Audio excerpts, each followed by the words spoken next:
I see you now. Ooh, I gotta shut this window. 1 second. Those clothes in the background, really. 1 second. I gotta just get everything set up. Okay. We got like 55 minutes because my next one's at 1. I like booked myself. I had a 10 o'clock, 11 o'clock, 12 o'clock. Okay. Let's see, recording here, recording here. I have to record twice just in case one of them don't record. Sometimes that happens, so it's good to have double. All right, so quick breakdown of the show. You've listened to it, so I'm pretty sure you understand how it breaks Just down. like one or two episodes. Okay, I'll say, listen, that's more than enough. So a quick breakdown. I'm going to introduce the show, do some housekeeping, introduce you. Is there a name that you prefer to use for the show? I would prefer that it would just be my TikTok name because I'm still in litigations with stepmom. So just can I just say Lady Snow? Yeah. All right, I'll say because that's what I'm used to calling you on TikTok. So I'll just say Lady Snow. Um, and let's see what else. Halfway through, I'm going to find a place that's a good place to take a break for the commercial break. And then at the end, I'll ask you a question, pretty much asking what you would say to a youth who's in the same type of crisis that you were. What would you say to them? So do you have, oh, also, I don't think I got a consent form from you. I have to send you one. I'll shoot that to you after we get done here and then just Yeah. sign that and then get that back to me. All right. And any other questions before we get started? No, not really. No. Okay, Just so let me, nervous. awesome. Now don't be nervous. It's okay. Um, let's see here. All right. So I'm going to start the show. I'm going to do my housekeeping and then I'll introduce you as Lady Snow. Okay. And Okay. 5, 4, 3. Hey, y'all. Welcome to another episode of War to the State podcast. I've been getting so many amazing messages through the email, through TikTok, through the comments that you guys are really listening to the show. We have a special episode coming up in May. I'm going to keep it under wraps, but just be prepared. Just know that May is National Foster Care Awareness Month, and it's also Mother's Month. I call it Mother's Month because I think mothers need more than a whole day. So we have some special things going on for that in a couple of special episodes, which we'll be interviewing people who we normally don't interview. So I'm excited to share that with you all. Please continue to leave us 5-star rating and reviews. You guys are doing great on the rating and reviews on podcasts, on iTunes podcasts, and also following us on Spotify. I see the downloads. I see people leaving the comments in the reviews, and I just feel so excited just to see how far we can take this show. I think that this is one of the only podcasts that I've ever found that just highlights the lived experience of the foster youth and adoptees, because everything else is just coming from everybody else's experience. And I really am honored and privileged to be able to share these stories with you. So please continue to support us in any way that you can. And without further ado, I'm going to introduce you to a pleasure is a pleasure. She's a mutual of mine on TikTok. Her name is Lady Snow, and I'll let her take it from here. Hey, Lady Snow, how are you today? Hi, I'm good. Good, Good. good, good. I saw you got your nails done. You got your bang. That bang is banging. I hate how they cut my veins though. Like cut veins. Do not go to Great Clips if you want your veins cut. You Like, did not go to Great Clips.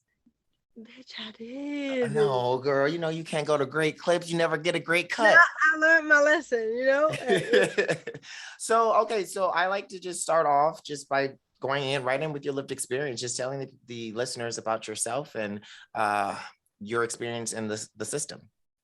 well, coming to the fact that I was adopted young, like I was adopted as a baby, is what I was told. Is I was adopted as a baby, but I've come to find out that isn't entirely true. So, um, my adoption wasn't finalized till about maybe 4 years old. Process took a little longer than usual. Um, so my childhood was really rough upbringing. Like I had a wonderful AP of a dad, wonderful dad. My mother, not so nice. So just traumatic childhood. So, do you remember any of this with your biological family?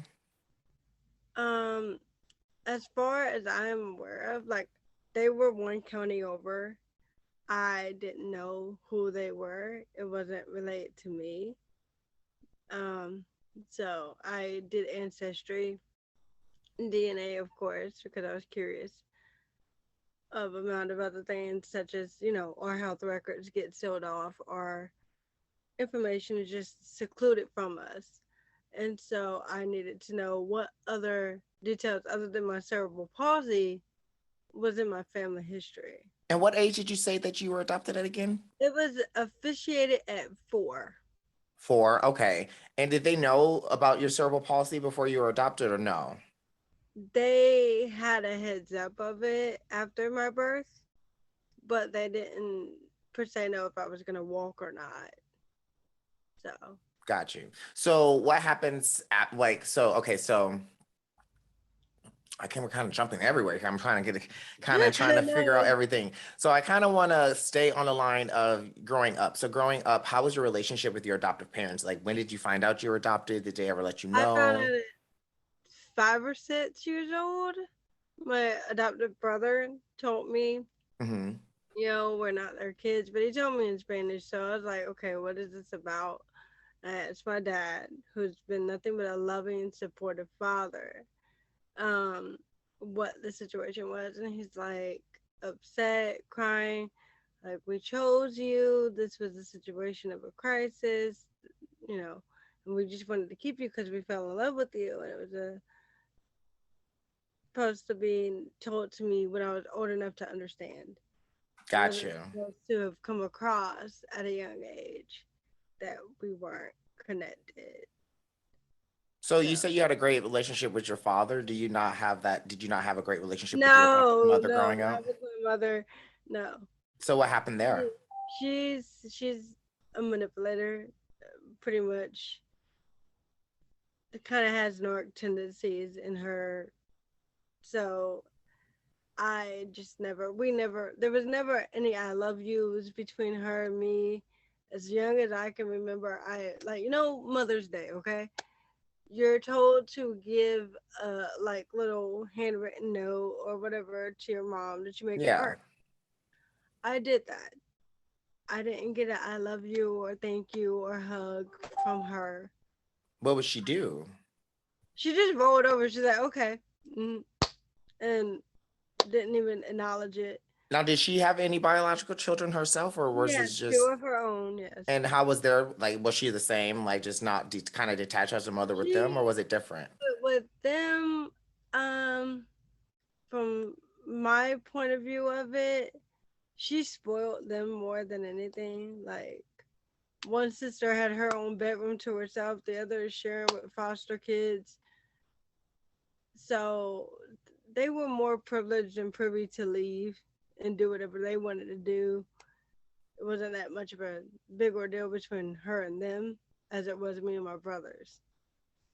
Gotcha. So your brother, are they your biological brothers or just your No, adoptive brothers? they're adopted as well because my dad wanted a son and she had got her tubes tied after my sister. Like after my second sister, she got her tubes Oh, how tied. many damn kids they got? God damn. My dad, my AP dad has 2 other kids from 2 different women before he married my mother. And Okay. then they had 2 little girls together. And she got her tubes tied. And then so she had to adopt my brothers because he wanted a son to carry on the name, to carry on the estate. Yeah, that's gross. Uh, the estate. Okay, so you're growing up with your mother. She doesn't exactly bond well with you, or it seems like a lot of her kids, but it's with you particularly where you feel like it's Yeah, the least like bonded. she lacked there because my sisters were taking care of me. My sisters were the ones she would send with the credit card for like whenever you start school again and you need new book bag, new clothes, new shoes. My sisters are the ones that are dressing me. My sisters are the ones that are taking care of my hair and my physical needs. She was never, I honestly thought she was my grandmother growing up because of Hmm. that. So there's not really a connection of mother daughter bond. There. Okay. So growing up, when did you essentially, so you're growing up, kind of go through your teenage years and becoming a young adult? Teenage years. I started dating maybe around like on my own volition, not on hers.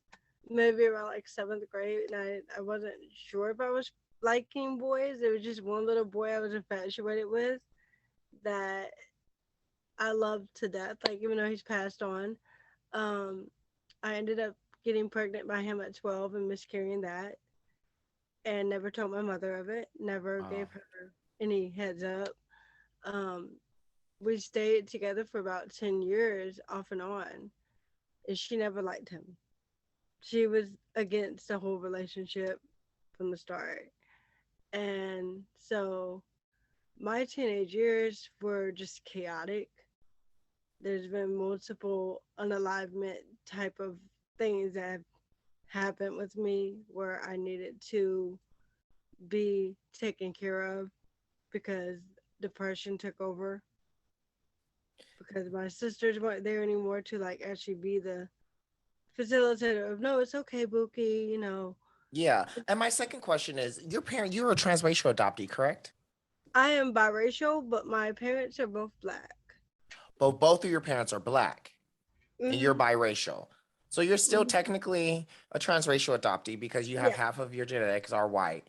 yeah. How was that experience growing up in I a was black household? confused as shit growing up because I know how I look and I'm being raised as a black child. And I'm told to only put down black African American for like the EOGs or any testing that is done in school. And I'm just like, my teachers, we live in a small racist town. Hmm. So my teachers, my fifth grade teacher actually thought I was white. Till she met my mother, it's like, oh, I had been friends with everybody in school. I'm not one to pick a side. You know, Mhm. I'm one to, if you show me respect, I give you respect. You be nice to me, I be nice to you. You need a hug, I give you a hug, whatever, vice versa. By the time she figured out that my mother was my mother type thing of the adopted mother, I was getting told that I can't play with the white kids. I gotta play with the black kids. Oh my goodness. I was put in the back of the class, even though I have nearsighted eye issues and I didn't have glasses at the time. I was put in the back of the class, even though my care plan in school was to put me in the front. So there were things that weren't being done for my benefit. It was just like, okay, well, now that we know you're biracial, you're gonna get shitted, you know. Now, all of your other siblings, were they black or were they biracial or white? How were they, Uh, what were their my races? brothers, my oldest brother, now both of my brothers were in foster care, from what I understand, and my oldest brother was protective and parentified to his little brother. And when my mom was going to adopt him, it was, if you're gonna take me, you're gonna go for a twofer. You understand? And Hmm. otherwise, it's not gonna happen. So my brother is multiracial, the oldest one. He's black, white, Puerto Rican. The youngest one is fully black, but they're half brothers by the same father. So Gotcha. Gotcha. So, okay. So, wow, that's just a lot. That's a lot to go through as a small child. And how did you grow up like with your disability? How was that growing up with your mom who didn't oh seem like to be god, the nicest person? she was not nice unless it was in front of doctors. She was not nice unless it was in front of the school. This was a situation of, all I had was my dad.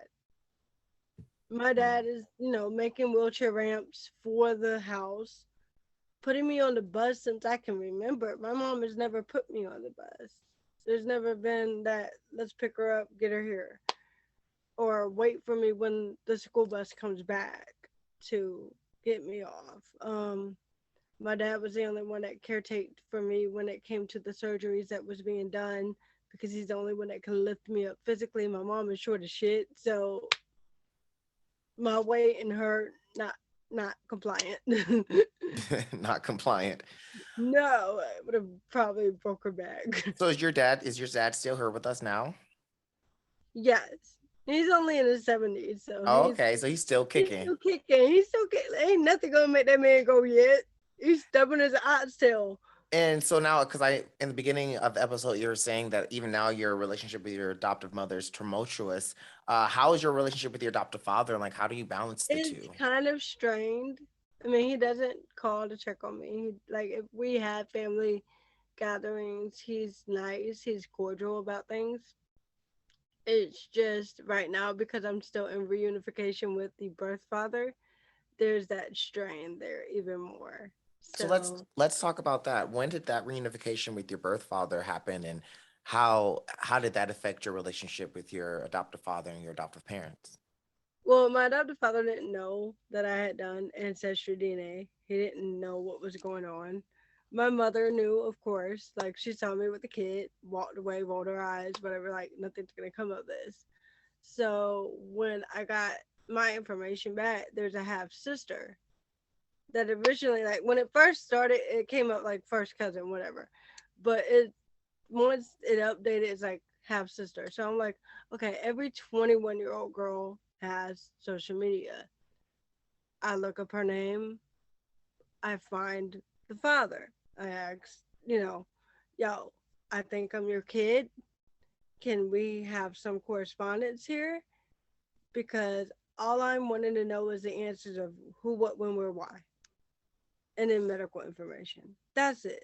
I never expected us to have a relationship at this point, but Hmm. it's working out for the benefit of it. So, um, he was, rocky a little bit because he's like, I have no kids in North Carolina.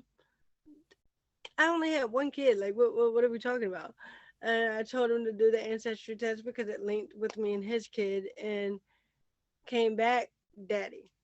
Mm. So, Through ancestry, found your daddy. hmm so with that, he and I are like super close now. Me and my sister, she's still a little bit shy, but love her to death. We talk every now and then. So, I mean, as far as my adoptive father, when it came to the situation of meeting my father, he said, you have two dads now. You don't have to worry. Because if something goes wrong with me, you still have your biological. Which was more than, consoling enough for me, but I think he's still a little hurt by it because he's been the one for 18 years to be dead eye. Yeah. So having your relationship with your biological father now and trying to juggle that with your adoptive father, how is that? Where's your mom? Where's your biological mom in all of this? I've recently come across her contact with her. She's not at the moment ready to speak with me. I'm willing to give her space for that. So, I mean, like, That has to be hard, huh? it kills because I would love to just see her and ask why. Can you at least give me the rundown of what was the final, like, what made the final decision of you making this choice? That would leave me completely alone. So, And I always tell all of my kids that I work with, and even the parents, like sometimes you will never get that answer. Sometimes, like yeah, I us understand of, that. But, like, with her also having five other kids, now they want answers. and are you in contact with all of your five other siblings? Only two of them. Okay. Well, it seems like you have a lot of connections, which is more than most kids get. So like that's a blessing in Yeah. itself. But like you said, you can find your family, but you can't force them to even Yeah, speak to I you. can't force her to want to make this a thing where she still has some input in my life. I can't force that. I mean, at this point, we're all grown. Even the rest of our kids are all grown. So we all can make the choice ourselves whether or not we want this relationship, even if she doesn't want it. So, Gotcha. Gotcha. Well, we're going to take a quick break. When we get back, we're going to talk more about your teenage life, going into adulthood, and where are you now, and what would you say to a foster youth or an adoptee that came from where you came from. So we'll be right back. Okay. We really don't really take a break. I just do it, and then I do it in post editing. All right, in five, four, three. 2. Hey y'all, so we're back. Please, please, please, like I said in the ad, go find every podcast that Dillard Media produces. This is one of our more heavy ones, but we also produce some lighter podcasts like Aunties and Gunkles, Kicking It with Chris and Carlos, Black Girl Seeking. There's a bunch of them. So just search Dillard Media wherever podcasts are produced, and you'll just see all of the different types of podcasts that we produce and kind of take a break from this heavy stuff because sometimes this gets a little bit heavy. But you know what? We need these stories because they are important and we need a space for them to be held. So with that being said, Lady Snow, tell us a little bit more about how you became like coming into your adulthood. When did you leave home and where are you now? Um, I wouldn't say I left home on my own volition. It's just certain things that occurred of um essay for the issue for me to have been removed twice. And this is from your adoptive parents' This is would be custody? like it. Yeah. So when I was in high school, I was essayed by a little boy, and knowing everybody knew that I was still with the other guy. When I told that guy, and he wasn't, responding at first to the trauma response of it and me crying. Me and him had broke up over that, but apparently, from what I know now from other friends, he basically assaulted out of the guy that assaulted me, and I had to be removed and put into a group home for a couple of months in a different area to kind of process. And how old were you at that point? 16. Okay, and then so you spent and how was the group home experience? Yeah, that group home. I mean, it's older people there. Like it should have been more of a rest home, if you know what I mean. But I mean, it was okay for the most part. I just got homesick really bad because I wanted to be near my dad, and I'm super attached to him. And so eventually, I moved back, finished school at the same high school. Um, my ex had just dropped out not long after I came back. Like, and he gave me one last hug. He's like, "Oh, I'll always be around you. I'm always gonna be next door. It's no problem." I wanted to drop out of school because I didn't have protection in school. There's not. If he's gone, there's not anyone there for me Mm-hmm. to be the bully that beats up the bully. You know what I mean? Yep. And so I finished school because he was like, don't be like me, don't do dumb shit, and drop out because you have a full life ahead of you. After I graduated at 19, things occurred with my mother that came into legal processing to where she still has tabs on me, um, legality wise. So I ended up getting severely beaten by her and unfortunately my dad, to a point that my social workers had to remove me and put me in therapeutic foster care for 3 years. And this is at 19 this happened? Yeah. Wow. No, I didn't leave therapeutic foster care until the age of 21. Wow. And moved into a group home, came back home, got pregnant again.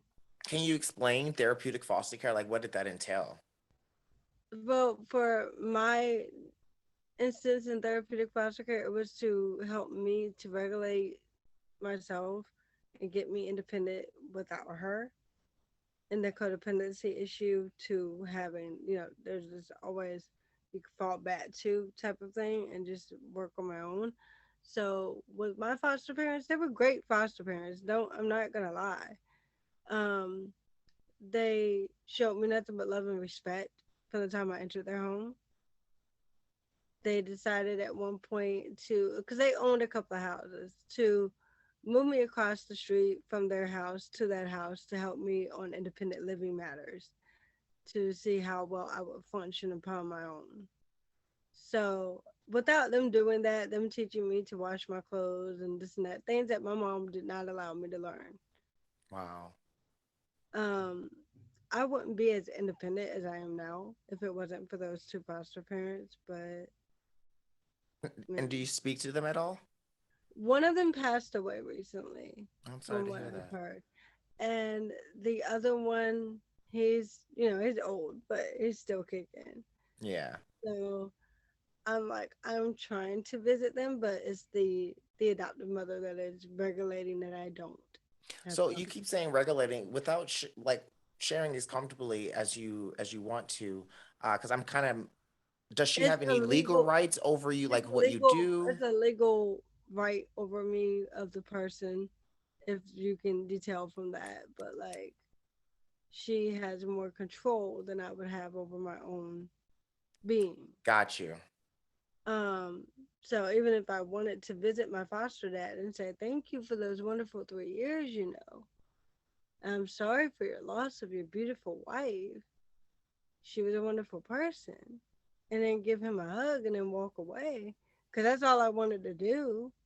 She won't let me do that. Now, is this something that, like, so you've been in therapeutic foster care? They were teaching you how to be independent. Mhm. You did say you got pregnant afterwards. What I happened with? got pregnant around my early 20s. So after 21, I aged out. I went into a group home in a neighboring county. Got in a fight in that group home because someone decided they wanted to call me a mutt inner. Mm, So I got kicked out for fighting. Even though they all applauded me for beating her butt because she's a little white girl calling me a mutt in, I was like, this isn't the place for me. There's no safety there. So I went back home. I ended up getting pregnant while back home with twins. That entire time I was pregnant, I'm getting juice packs thrown at my back. I'm getting nothing but just ignored and hate from the adoptive mother, while the adoptive father is doing everything in his, own ability to get me whatever I was craving, whatever I needed, whether it was a blanket, whatnot, helping me to and from the bathroom because I was high risk pregnancy. Um, but that pregnancy failed into a stillbirth.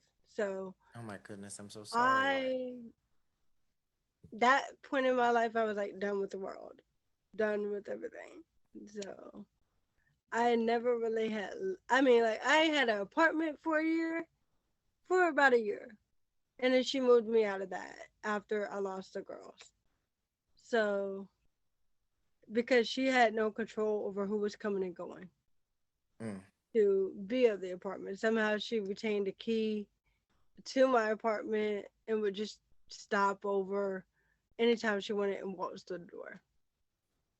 Or leave my niece at my door, who was only like five.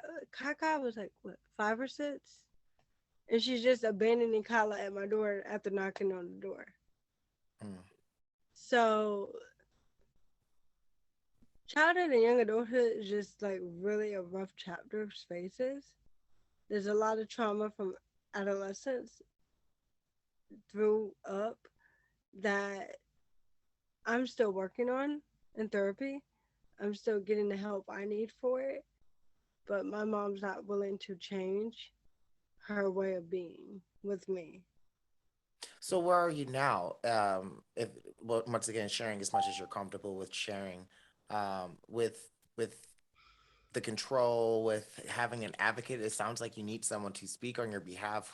How have you been able to We've advocate for been yourself? back to court. I've gotten half of my rights back. Um, Luckily enough, the judge was an adoptee himself and understood.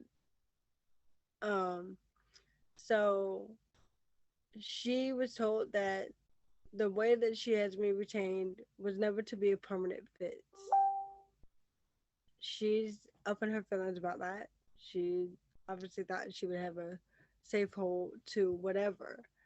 However, she has me living with family of her side of the family, and just trying to control and regulate who I can see, who I can't see, where I can go, stuff like that. That's still like it's hard to let go. And I know as a mother, if my kids were still alive, yeah, I'd be wanting to know the business of who they're hanging around with. But when they're old enough to understand right from wrong, all I can do is be here for to catch you when you fall. And how old are you now? I am 34. So you're 34 years old. You're in some type of like medical legal guardianship that your mother still has over you as a Yeah, 34-year-old adult. yeah. You ultimately have been trained to take care of yourself. From the time I could walk, yeah. So in your ultimate want is to just be left alone, just so you can live your I, life, I mean, correct? I've told her I do not want contact. Unfortunately, with the judge is like, oh, well, y'all two need to start talking. She even needs to talk to your biological father. It needs to be a co-parenting structure at this point. Um, This is just shocking me because you're 34 years old. exactly. And every other person has said you're able to navigate apps. You're able to do this and that. You can adjudicate fine on your own. I do not see why this was needed.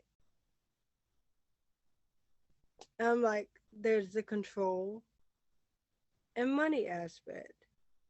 And because This is something that stipends, I talk about a lot on my page, and I guess I'm just baffled because I really honestly thought like at the latest it could last up to 21, but I didn't think of no. being any type of disabled and how your parent can really use that against you Yeah.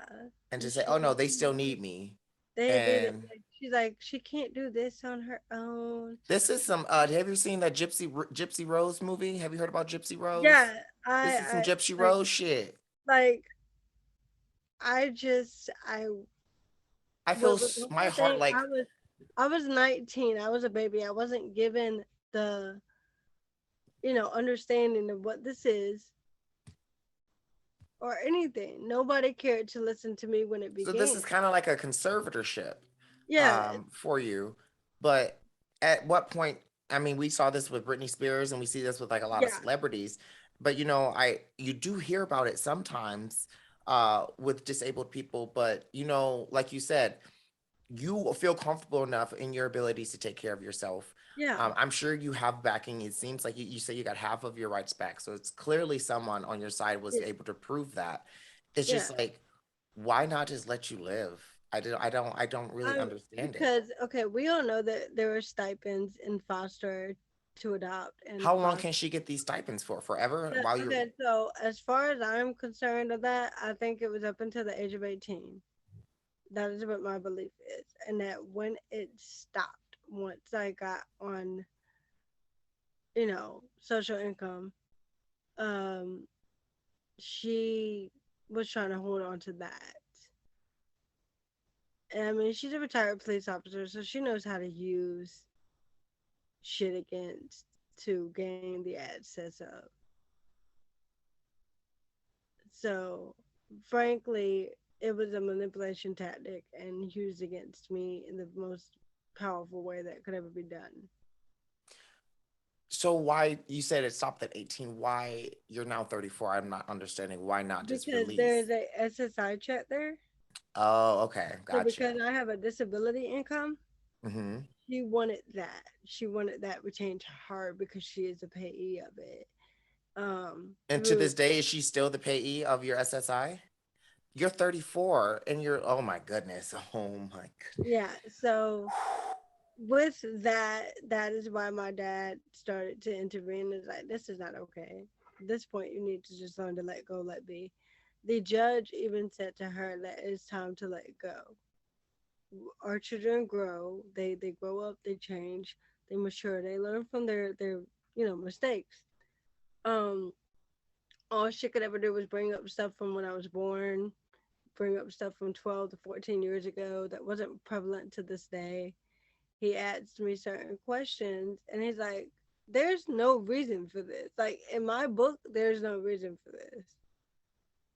But we have to slowly close caption it out.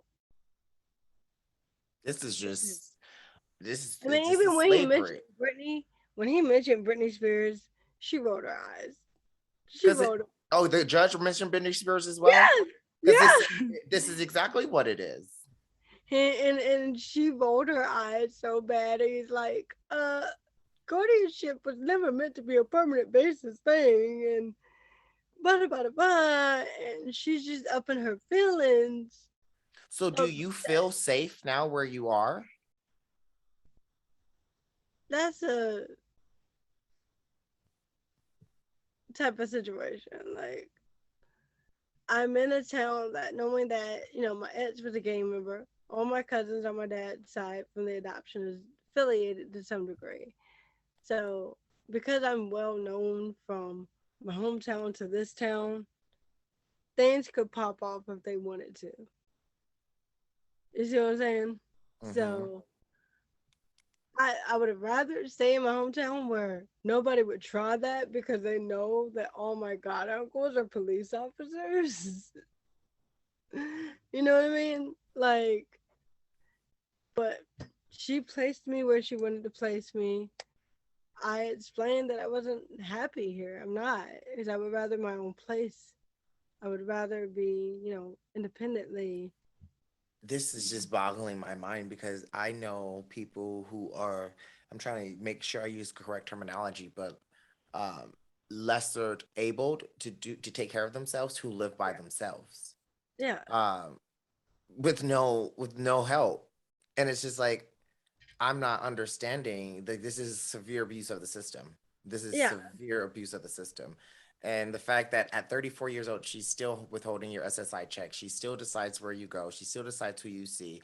yeah. Um, And then she's supposed to give it to me in certain amounts, and she barely ever does that.